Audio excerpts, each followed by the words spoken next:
allergens have risen as they have risen the pesticides they put on everything. So all this gluten-free trend that's happening now, wheat is one of the most heavily sprayed crops with that glyphosate.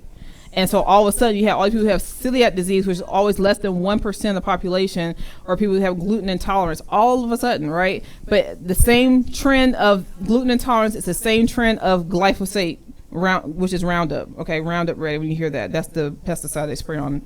And they genetically modify crops and seeds to make them Roundup resistant. So that means the crops can still grow even when they're sprayed with it, so everything else around it can die and it can still grow. So that's number one, just on why they started to try to demonize something that is just a bean.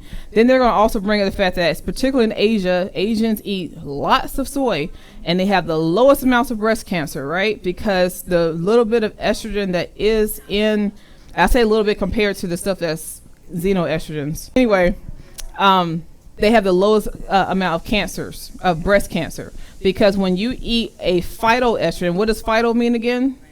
Plant. Anytime you hear the word phyto means plant in the Greek. Anytime you eat a phytoestrogen, it covers the same receptor cells that our human estrogens cover, and also that those xenoestrogens cover. And as we talked about several times, xenoestrogens are 1,000 times stronger than your own human estrogens.